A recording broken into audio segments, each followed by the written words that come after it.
الحمدللہ رب العالمین والصلاة والسلام علی رسولہ الکریم اما بعد۔ محترم ناظرین، مصیبت میں، سختی میں، کسی پریشانی میں کسی شخص سے یا اللہ رب العالمین سے یہ فریاد کرنا کہ مجھے اس پریشانی، اس ہلاکت یا اس شدت اور سختی سے بچا لو، یہ استغاثہ کہلاتا ہے۔ استغاثہ کی کئی قسم ہیں، 4 قسموں میں ہم اسے تقسیم کر سکتے ہیں۔ پہلی قسم جو اللہ رب العالمین کو بہت محبوب ہے کہ بندہ کسی پریشانی، ہلاکت، سختی میں اللہ رب العالمین سے یہ فریاد کرے کہ بار الہی تو مجھے اس سختی سے، اس ہلاکت سے، اس پریشانی اور مصیبت سے بچا لے، یہ اللہ رب العالمین کو بہت پسند ہے۔ یہ مشروع بھی ہے کہ بندہ کسی پریشانی میں ہو اللہ رب العالمین کی طرف رجوع کرے، اللہ رب العالمین سے اپنی پریشانیوں کو بتائے اور عالمین تو مجھے ان پریشانیوں سختیوں سے بچا لے۔ اللہ رب العالمین کو بہت پسند ہے۔ اللہ رب العالمین نے قرآن مجید کے اندر ارشاد فرمایا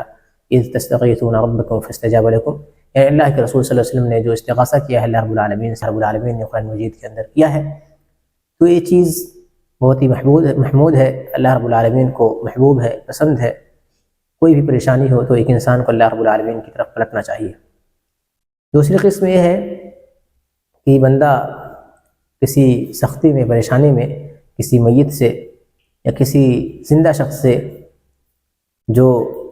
اس کے پاس نہ ہو لیکن جو وہ طلب کر رہا ہے اس پر قادر ہو، زندہ شخص اس سے نجات دلا سکتا ہو، تو یہ جو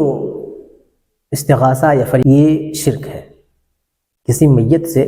یا کسی غائب شخص سے جو اس کے پاس میں نہیں ہے، استغاثہ کرنے والے کے پاس،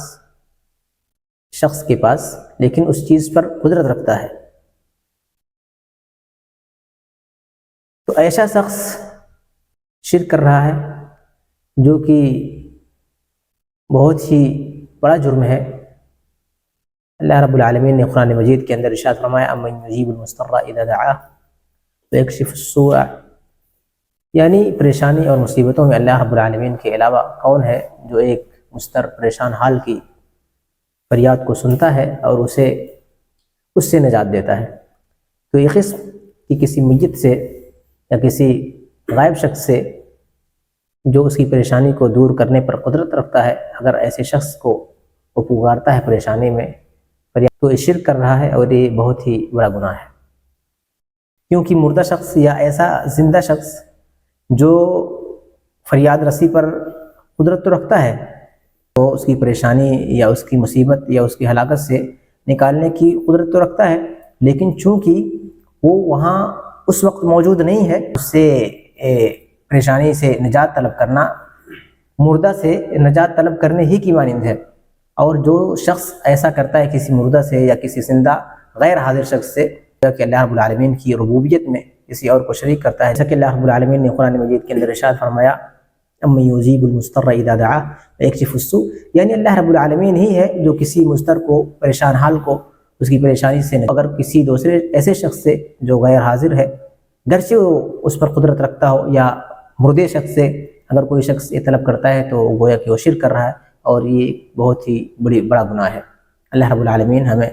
اس شرک سے محفوظ رکھے، آمین۔ وآخر دعوانا